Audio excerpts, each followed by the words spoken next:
அந்த டெம்போலாம் லைனாக நிற்க வச்சுப்பாங்க, அந்த குட்டி யானைங்க. அதில் எடுத்துன்னு வந்து இறக்கணும். இறங்குனா அந்த அண்ணாச்சிங்க வந்து இன்னும் 10 ரூபா கொடுப்பாங்க. 20 ரூபா கேட்பேன், கொடுக்க மாட்டாங்க, 10 ரூபா கொடுப்பாங்க. அதெல்லாம் மனசு வராது. அங்கேருந்து எத்தனை இப்போ இல்லை, நான் சொல்கிறது 12 வருஷத்துக்கு முன்னாடி, 12 15 வருஷம் முன்னாடி. அப்போது கஷ்டப்பட்டு அந்த வெங்காயம் மூட்டை தூக்கின்னு வந்து வைப்பேன். ஒரு 2 3 தடவை தூக்கின்னு வந்து வச்சேன். அதுக்கு மேலே எனக்கு மயக்கடிச்சு கீழே விழுந்துட்டேன். என்னால் முடியல. அப்போ தண்ணிலாம் குடிச்சு பார்த்து மறுபடியும் தூக்கலான்னு பார்த்தா முடியல. உடம்பு ஒத்துப்பட்டு வரல. அந்த 30 ரூபாயோ எவ்வளோ வாங்கின்னு வந்தேன். அப்போ அந்த காசில் ஏதோ ஒரு ஜூஸ் குடிச்சிட்டு அப்படியே வீட்டுக்கு வந்து சேர்ந்தேன். வீட்டில் பார்த்தா செம்ம டோஸ் விழும், வேலை இல்லாதனால. தப்பாக நம்மளை பயங்கரமாக பேசுவாங்க. அப்புறமா பார்த்தா வேறு வேலைக்கு போகலான்ட்டு எங்கேயோ வேலைக்கு போனேன். எங்கெங்கேயோ போனேன் வேலைக்கு. அப்புறமா ஒரு இடத்துல கொஞ்ச நாள் 500 ரூபாய்க்கு எம்ஆர் மார்க்கெட்டில் வந்து கும்பலாக நிற்பாங்க. அந்த கூலி ஆள் கூப்பிட்றதுக்கு கும்பலாக நிற்பாங்க அங்கே. அந்த இடத்துல போய் நின்னேன். அந்த இடத்துல நின்னா யாருன்னா இப்போது வேலைக்கு ஆள் ஒன்றா கூப்பிடுவாங்க. நான் அந்த இடத்துல நின்ன உடனே நான் கூட வரேங்க அப்படின்னு. ஒரு நாளைக்கு 500 ரூபா யார் வரீங்க அப்படின்னு கூப்பிட்டாங்க. நான் வரேன்னு சொல்லிட்டு போனால் சிமெண்ட்டு மூட்டை தூக்கி தலைமையில் வைக்கிறாங்க. பயங்கரமாக சிமெண்ட்டு மூட்டைலாம் அது தூக்கின்னு வந்து மாடி மேலே ஏறணும். அப்போ ஒரு தடவை ஜல்லி எடுத்துன்னு போகும்போது 3வது மாடியில் ஜல்லி எடுத்துன்னு போனேன். எடுத்துன்னு போனோடனே கேர் ஆகிடுச்சு, மயக்கம் வந்துடுச்சு. அதுக்கு வந்து 3வது மாடியில் திரும்பி பார்த்தா அப்படியே அந்த 3வது கொஞ்சம் அந்த கேரில் நான் கொஞ்சம் நிதானம் இல்லைன்னா அந்த 3வது மாடிலேருந்து கீழே விழுந்திருப்பேன். அந்த பாண்டில் ஜல்லி எடுத்தும் போது கீழே விழுந்திருப்பேன். அப்புறமா சரின்னு சொல்லிட்டு அப்போ கொஞ்சம் நிதானிச்சிக்கினேன். மயக்கம் வந்தால் கூட கொஞ்சம் நிதானிச்சிக்கினேன். அந்த மயக்கத்தில் விழுந்துருந்தால் 3வது மாடியிலேருந்து விழுந்தா என்ன ஆகும், காலி ஆள். அன்றைக்கி போயிட்டுருப்பேன். அப்படியே வந்தேன். அப்புறமா என்ன பண்ணேன், அது ஒரு டைமில். அதுக்கப்புறமா இப்போது உணரத்தில் 500 ரூபாய்க்கு கூப்பிட்டாங்களே, அந்த இடத்துல சிமெண்ட்டு மூட்டை தூக்க முடியல என்னால். தலையில் மேலே சிமெண்ட்டு மூட்டையாக வைக்கிறாங்க. சிமெண்ட்டு மூட்டை எடுத்துன்னு போய் அவங்க போட்டு கலக்க சொல்கிறாங்க. பெருசாக கலக்கணும். ஏன்னா நிறைய அங்கே தளம் போகிறதுக்காக தான் அதுமாரி கூப்பிடுவாங்க கும்பலாக. அதில் ஆளுக்கு 500 ரூபா கொடுப்பாங்க. அப்போ கஷ்டப்பட்டு என்னால் முடியலங்க அப்படின்னு சொல்லிட்டு நான் கிளம்பிட்டேன். வெயில், சரியான வெயில் வேறு. என்னால் கலக்க முடியல. அதுக்கப்புறமா கலக்க முடியல. சிமெண்ட்டை மூட்டை தூக்கின்னு வர முடியல. வா நீ தான் செய்யணும் அப்படின்னு சொல்லிட்டு வேறு யாருன்னா கூப்பிட்டு போவாங்க. இல்லை நீ தான் சிமெண்ட் மூட்டை தூக்கணும்னு சொல்லிட்டு என்னை கீழே இருந்து மேலே 2வது மாடி அது தூக்கின்னு வர சொன்னாங்க. முடியல. நான் ரொம்ப கஷ்டப்பட்டேன். ஆக்சுவலாக வந்து சரி நீ ரொம்ப முடியாமல் இருக்கிற, சரி அப்படியே இந்த வேலை செய் அந்த வேலை செய்யுன்னு சொல்லிட்டு கொஞ்சம் எடுபடி வேலை செய்ய ஒருத்தர் இறக்கப்பட்டார். அந்த 6 நாளைக்கு மேலே. அப்போ 3 மணி ஆயிடுச்சு. இல்லை நான் கிளம்புறேங்க, என்னால் முடியலன்னு. பரவாயில்ல எடுப்பா, முழுசாக 500 ரூபா வாங்கிப்போ அப்படின்னு சொல்லிட்டு அப்புறமா எல்லாம் முடிச்சிட்ட பிறகு அப்புறமா 500 ரூபா கொடுத்தாங்க. 6 நாளைக்கு மேலே வேறு வேலை, இந்த தண்ணி எடுத்து ஊற்றுறது, இது பண்ணுறது, கூட மாடு ஹெல்ப் பண்ணுறது, அது மாதிரி வேலை கொடுத்தாங்க. அந்த வேலை கொடுத்து அப்புறமா 500 ரூபா சாயங்காலம் முழுசாக அந்த 500 ரூபா நோட்டு பார்க்கும்போது ஆச்சரியமாக இருந்தது. அப்போல்லாம் வேறு மாதிரி 500 ரூபா நோட்டு வரும். அந்த 500 ரூபா நோட்டு கொடுத்தாங்க. இப்போ புதுசாக வர 500 ரூபா நோட்டு கிடையாது. அப்போ பெருசாக இருக்கும் 500 ரூபா நோட்டு. அதை கொடுத்தாங்க. அப்போ தான் கண்ணில் ஒத்திக்கினேன். நம்ம கஷ்டப்பட்ட காசு, நம்ம குடும்பம் இருக்கே காப்பாற்றணும். ஒரு பொண்ணு இருக்குது, சின்ன குழந்த. அப்போ பெரிய பொண்ணு சின்ன குழந்த. குடும்பம் இருக்குது, காப்பாற்றணுக்காக அது மாதிரிலாம் கஷ்டப்பட்டேன். அது பிறகு செக்யூரிட்டி வேலையில் போய் சரி நம்ம இது செய்ய முடியாதுன்னு சொல்லிட்டு செக்யூரிட்டி வேலை கொஞ்சம் ஈஸியாக இருக்குன்னு போனால் அங்கே பெண்டு நிமித்தினாங்க. நைட் ஷிஃப்ட்டில் கூட நிற்க சொல்கிறாங்க. நைட் ஷிஃப்ட்டில் நிற்கணுன்றாங்க. நிற்கணுன்னு அந்த எனக்கு கேமரா வாட்ச் ஆகுது, எல்லோரும் பார்ப்பாங்க அப்படின்ட்டு. சரி அட்மின்லாம் பார்ப்பாங்க, நீங்கள் நிற்கணும். நைட் ஷிஃப்ட்டில் போய் யாரும் நிற்பாங்களா? நிற்க வச்சாங்க. அப்புறமா சரி கொஞ்சம் ரெஸ்ட் எடுத்துக்க சொல்லிட்டு ஆளை மாற்றினாங்க. சாப்பாட்டுக்கு நைட்டில் 9 மணிக்கு சாப்பாட்டுக்கு ஆளை மாற்றுவாங்க. அப்போ ஆளை மாற்றும் போது வந்தபோது அப்போ என்ன பண்ணாங்க, வேறு இடத்துல போய் உட்கார வச்சாங்க. அப்போ தான் கால் வலி, சரியான வலி. அப்போ தான் உட்காந்துட்டா அப்புறமா அங்கேயே இந்த கார்லாம் நிறைய கார் வரும் உள்ளே. அந்த ஆஃபீஸ் உள்ள கார் நிறைய வரும். அதெல்லாம் வந்து நம்ம என்ட்ரி போடணும். அப்படிலாம் போட விட்டாங்க. நைட் ஷிஃப்ட்டில் தூங்க விடாத பண்ணாங்க. நைட் ஷிஃப்ட்டில் தூங்கவே முடியாது. ஃபுல்லாக நைட் ஷிஃப்ட்டு பெண்டு நிமித்துவாங்க. அங்கே அந்த பில்டிங் போ, இந்த பில்டிங் போ அப்படின்னு சொல்லிட்டு அவங்களாம் அனுப்பிச்சாங்க. ஒரு இடத்துல வேலை செய்யும்போது. அப்போ அம்பத்தூர் எஸ்டேட்டில் வேலை செய்தேன். அம்பத்தூர் எஸ்டேட்டில் போய் வேலை செய்தால் சம்பளமே கொடுக்காம அனுப்பிச்சிட்டாங்க. எனக்கு கொஞ்ச நாள் வேலை செய்தேன். அதுக்குள்ளே வேறு ஆளை மாற்றிட்டாங்க. ஆனால் எனக்கு பார்த்தா அவள் வேலை செய்த அன்றைக்கி எத்தனை நாள் வேலை செய்தனோ அத்தனை நாள் சம்பளம் கொடுக்காமே அனுப்பிச்சிட்டாங்க. அது மாதிரி எத்தனையோ நாள் சம்பளத்தை விட்டு வந்திருக்கேன். நான் ஒரு ஏமாளி. சட்டி கேட்க மாட்டேன். கேட்பேன் சாதாரணமாக. ரொம்ப முறைச்சாங்கன்னா சரி கம்முன்னு வந்துடுவேன். அவ்வளோதான். நான் அதை போய் கேட்க மாட்டேன். அப்படி ஏமாந்து விட்டு வந்ததேன். அப்படிப்பட்ட ஏமாளி தான் பகவானுக்கு வேணும்னு சொல்லிட்டு பகவான் பாகவதத்தை எடுத்துட்டார். எதுக்கு சொல்ல வரேன்னா, இது மாதிரிலாம் நிறைய நடந்திருக்கு. இது சில விஷயம் தான் நான் சொன்னேன். இன்னும் நிறைய வேலைக்கு போயிருக்கேன். எந்தெந்த வேலைக்கோ போயிருக்கேன். போய் அவமானப்பட்டு நிறைய அவமானங்கள் தான் நிறைய அவமானப்பட்டேன். அவமானங்கள், அசிங்கம். இந்த ட்ரம் டீ போது தான் ரொம்ப அவமானப்படுவேன். தெத்துவானுங்க, எதுவும் போடுறவன் டீ அப்படின்னு சொல்லிட்டு தெத்தி அடிப்பாங்க. எல்லாம் பண்ணுவாங்க. இந்த பேப்பர் கடைலாம் தெத்துவானுங்க. எதுவும் அதான் இந்த பக்கம் தான் டீலாம் இல்லை, டீ வாங்கிக்கலாம் போய் கேட்பேன். ஏன்னா யாருன்னா கேட்டு தானே விற்கணும். அந்த ட்ரம் டீ காலி பண்ணிடணுமே. அதனால் கேட்டு விற்கும்போது வானான்னு சொல்கிறேன், திருப்பி வந்து கேட்குறேன் அப்படின்னு சொல்லிட்டு அடிக்கிட்டு வருவாங்க. அது மாதிரிலாம் தெத்தி அமிச்சாங்க. அது மாதிரிலாம் ட்ரம் டீ வந்து சைக்கிள் எடுத்துன்னு ஓடியாருவேன். அது மாதிரி ஒரு சமயத்தில் கவனிக்கல, பக்கத்தில் டீ கடை இருக்குதுன்னு. அங்கே போய் படிக்கட்டில் உட்காந்துருவங்கள போய் கேட்டேன், டீ சாப்பிட்றேன். உடனே அந்த டீ கடைக்காரன் அப்படியே தெத்தின்னு ஓடிடுறான் அடிக்கிறதுக்கு. அது மாதிரிலாம் அந்த சைக்கிள் எடுத்துன்னு அப்படியே ஓடியாந்துட்டேன். சாரிங்க நான் கவனிக்கலை, நான் டீ கடையை பார்க்கல, எனக்கு வியாபாரம் ஆனால் போதும்னு சொல்லிட்டு நாங்கள் அங்கே பக்கத்துக்கட்டில் யார் உட்காந்துறாலும் அவங்களாம் போய் கேட்பேன், டீ விற்றா போதும்னு. அந்த ட்ரம் டீ காலி பண்ணேன். அந்த ட்ரம் டீ விற்று 44,000 வண்டி, ஒரு 2 வீலர் வாங்கியிருந்தேன். அந்த வண்டி டியூ அடித்தேன். 44,000 டிவிஎஸ் ஸ்டாரு. அந்த டீ விற்று தான் ரொம்ப நாள் டீ கேன் வியாபாரம் பண்ணி தான் ரொம்ப நாள் குடும்பம் நடத்தினதே ரொம்ப நாள். டீ கேனில் எனக்கு ஓரளவுக்கு வியாபாரம் ஆகும். அப்படி 4 இடத்துல கேட்டு விற்றுட்டு தான் வியாபாரம் ஆகும். ₹2 டீ. அப்போ எனக்கு அது ஒரு பெரிய விஷயம். அது 12 வருஷத்துக்கு முன்னாடினா அது லட்டு மாதிரி. எனக்கு ஒரு நாளைக்கு ஒரு ₹200 ₹300 நின்னா பெரிய விஷயம் எனக்கு. அது மாதிரி நான் வியாபாரம் பண்ணிட்டு வருவேன். கம்பி கடையிலலாம் போய் விற்பேன். அவங்களாம் சில பேர் நல்ல எண்ணத்தோடு வாங்கிப்பாங்க. சரி, ஹோல்சேல் கடைலாம் போனால் உள்ள பசங்களாம் வேலை செய்வாங்க. ஹோல்சேல் கடையில், மளிகை கடையில் அங்கே போனால் ஒரு 10 பேர் வாங்கிப்பாங்க. அப்படி 2 டீ 10ன்னா ₹20 வந்துச்சு. ஓகே, அது ஒரு பெரிய காசு மாதிரி. அப்படியே ட்ரம் டீ எடுத்துன்னு ரோடாக சுற்றின்னு வேறியுமா கஷ்டப்பட்டு காலில் டீலாம் ஊற்றிக்கின்னு அவஸ்தைப்பட்டிருக்கேன் எத்தனையோ நாள். திடீர்னு ஒரு நாள் பார்த்தா அந்த கேன் கவுத்துச்சு. அதுதான் காலெலாம் சுட்டு போச்சு அப்படியே டீ ஊற்றிக்கின்னு. அது மாதிரிலாம் அவஸ்தைப்பட்டேன். அந்த ட்ரம் டீ வியாபாரம் பண்ணும்போது தான் எங்கள் அம்மா இறந்துட்டாங்க. அம்மா ட்ரம் டீ அப்படியே விட்டுட்டு அம்மா வீட்டில் பார்த்தா அம்மா இறந்துட்டுருக்காங்க. ஃபோன் பண்ணாங்க எனக்கு. அம்மா ட்ரம் டீ வியாபாரம் முடிச்சுட்டு வரும்போது எங்கள் அம்மா இறந்துட்டுருக்குறாங்க. எனக்கு போகும்போதே எனக்கு வந்து பெடல் தட்டுப்பட்டுது. ஏன் தட்டுப்படுது? வியாபாரத்துக்கு போகும்போதே தட்டுப்பட்டுது. ஒரு தட்டு ஒன்று வச்சுருப்பேன். அதில் அந்த பிளேட் ஒன்று வச்சுருப்பேன். அந்த பிளேட்டில் தான் அந்த கப்பை வச்சு டீ எதுவும் கொடுப்பேன் எல்லாருக்கும். அந்த பிளேட் வச்சுருப்பேன். ட்ரம் வச்சுருப்பேன். ட்ரம்மில் வந்து கயிறு கட்டி வச்சுருப்பேன். அப்போது அந்த சைக்கிளில் மிதிக்கும் போது அந்த பெடல் 2-3 தடவை தட்டுப்பட்டுச்சு. தன்னாலே பார்த்தா ஆட்டோமேட்டிக்காக பார்த்தா அது ஓட்டக்கிட்ட ஒன்றும் இல்லை. ஆனால் பார்த்தா டீ பார்த்தா தன்னாலே ஊற்றுது. அப்போ நான் டைட் பண்ணி பார்க்குறேன், மறுபடியும் டீ ஊற்றினே இருக்குது. என்னடா அது ப்ராப்ளம்னு ஒன்றும் புரியல. இப்படிலாம் நடக்குது. ஒரே தடங்களாகவே இருக்குது போகும்போதே. அப்புறம் போய் டீலாம் நல்லா வியாபாரம் பண்ணிட்டு மொத்தத்தையும் விற்றுட்டு வரும்போது பார்த்தா எனக்கு ஃபோன் பண்ணுறாங்க, இந்த மாதிரி அம்மா இறந்துட்டாங்க. எங்கள் அம்மா இறந்த செய்தி. அப்படியே டீ கேன் எடுத்து வீட்டாண்ட விட்டுட்டு, ஏன்னா அப்பாலாம் அனுகூலம் இல்லை. அப்பாவுக்கு வந்து கடையில் எல்லாம் வாடகைலாம் வருது. ஒரு 3 கடை வாடகை வருது. எல்லாம் இருக்குன்னு அவர் செய்யணுன்னா செய்யலாம். எனக்கு சரி, அவருக்கு அனுகூலம் இல்லை. எங்கள் அப்பாவுக்கு என்னை பிடிக்காது. என்னமோ அவர் ஏதோ ஒரு காரணம் வச்சுன்னு எனக்கு எதுவும் ஹெல்ப் பண்ணல. ஆனால் அவர் மட்டும் 3 கடை வாடகை வாங்கி நல்லா சௌக்கியமாக நல்லா சாப்பிட்டு தூங்கின்னு இருந்தார்.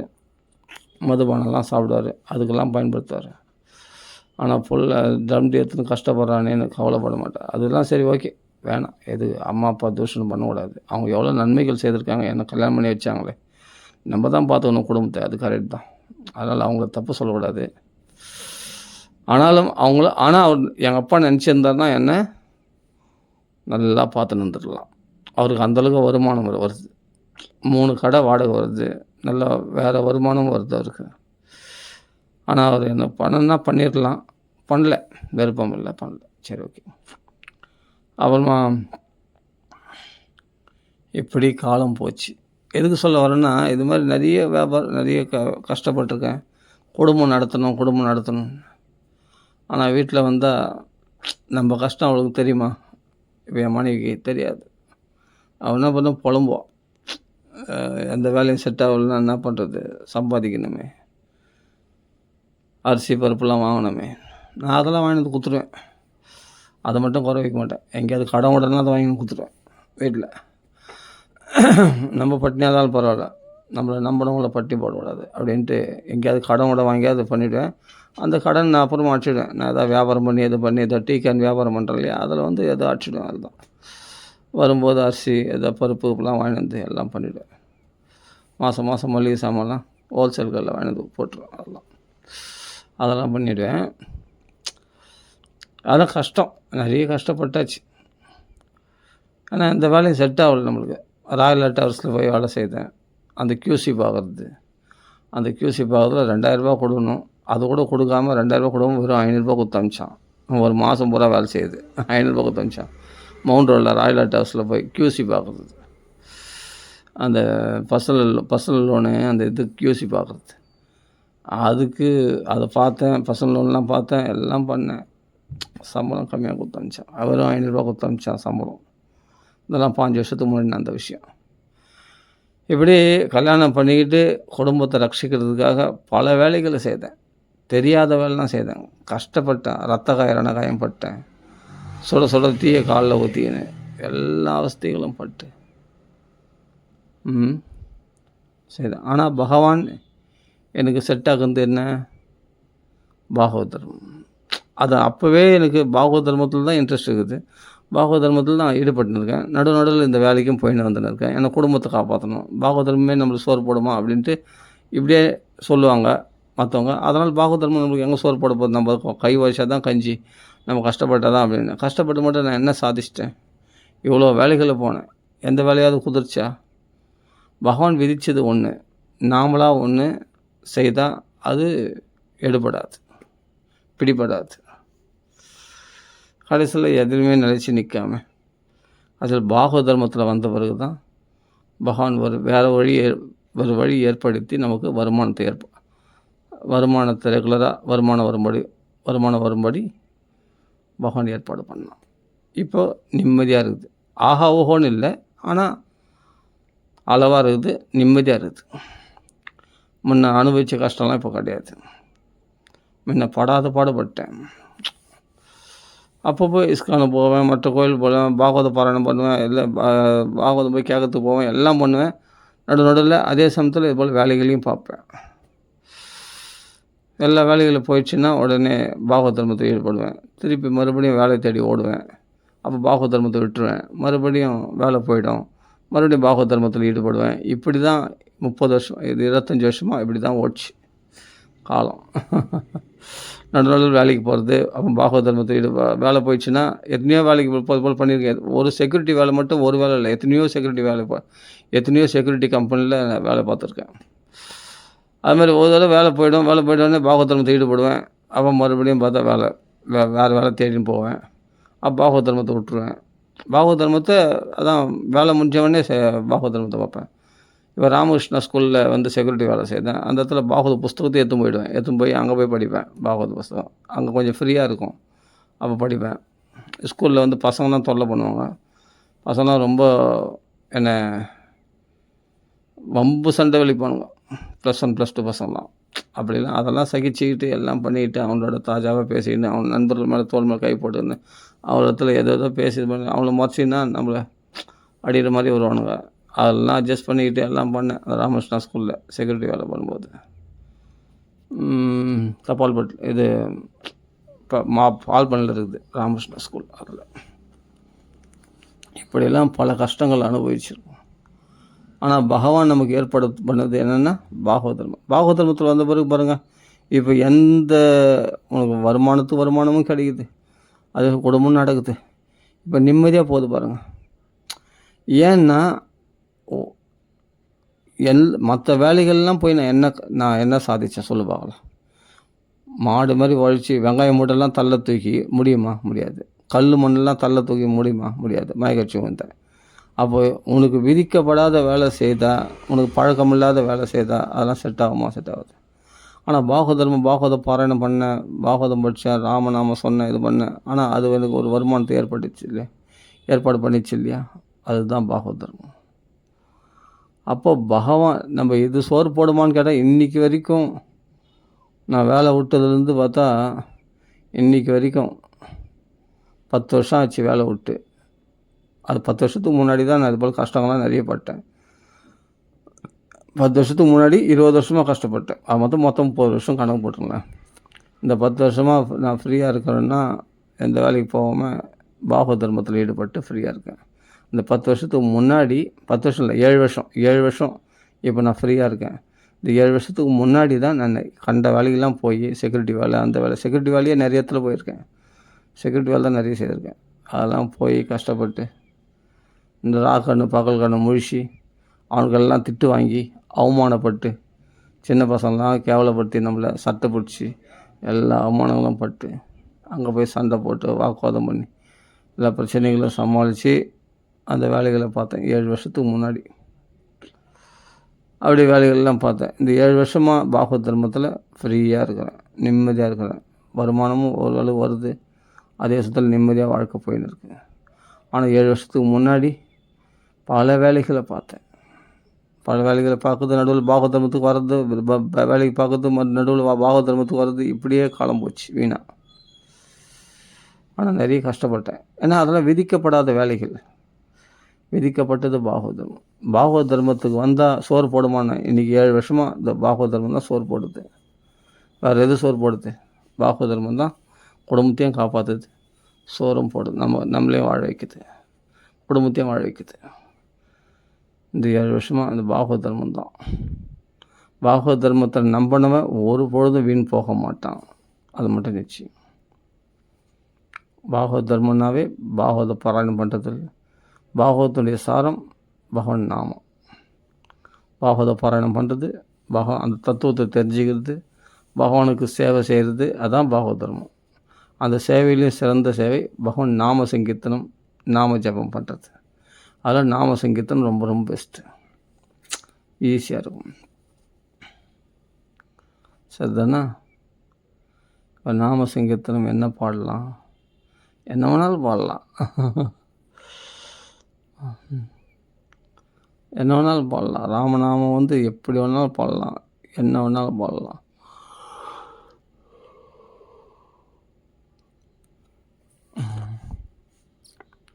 ராமா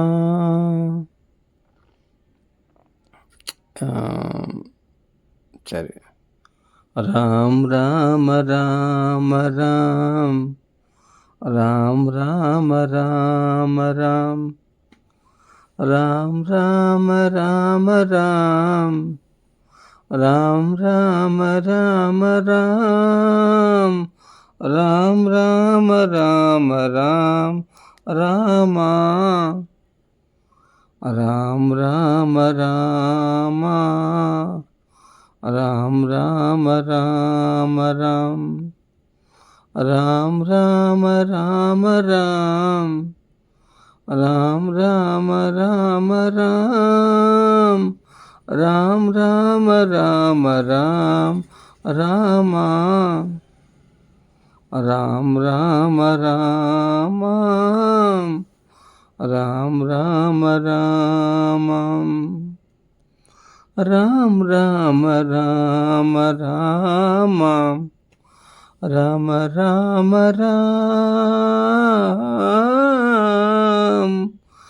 ராம் ராம ராம ராம, ராம ராம ராம், ராம் ராம ராம ராம, రామ రామ రామ రామ రామ రామ రామ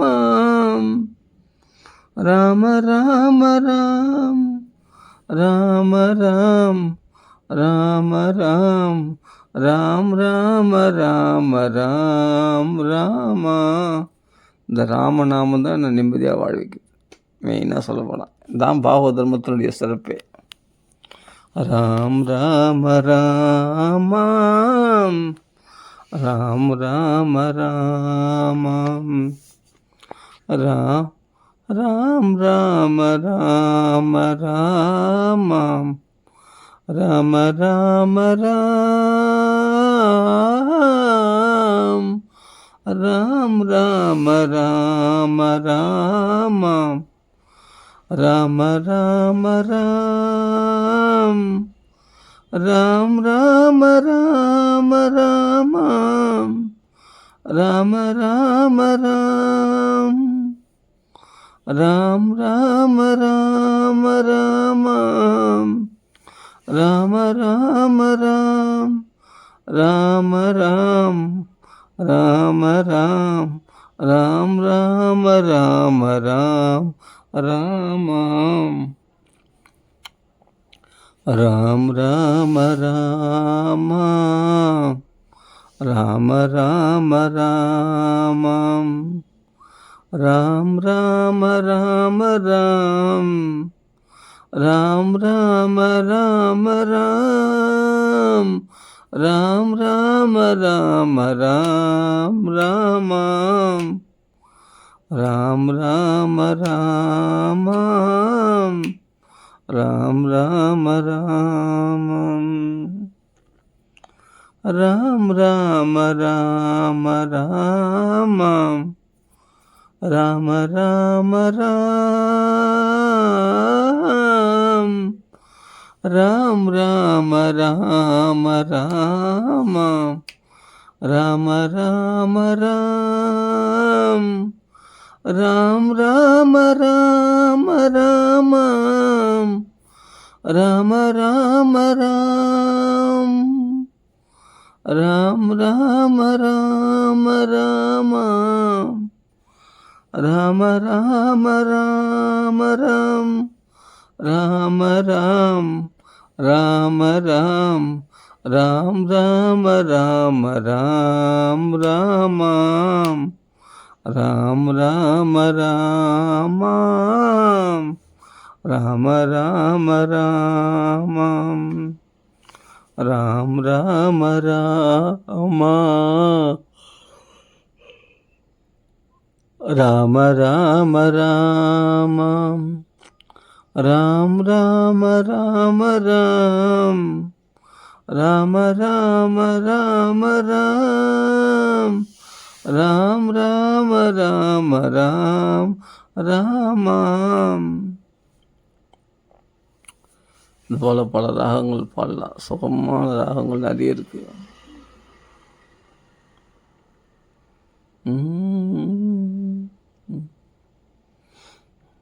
ராம ராம ராம ராம ராம் ராம ராம ராம ராம ராம் ராம ராம ராம ராம ராம ராம் ராம ராம ராம ராம ராம் ராம ராம ராம ராம ராம ராம் ராம் ராம ராம் ராம ராம் ராம ராம் ராம் ராம ராம் ராம ராம் ராம ராம் ராம் ராம ராம் ராம ராம ராம ராம் ராம் ராம ராம் ராம ராம ராம ராம் ராம ராம ராம் ராம ராம ராம ராம் ராம் ராம ராம ராம ராம ராம ராம் ராம ராம ராம ராம் ராம் ராம ராம் ராம் ராம ராம் ராம ராம் ராம ராம் ராம ராம் ராம ராம ராம ராம ராம் ராம ராம ராம ராம ராம் ராம ராம ராம ராம ராம ராம்.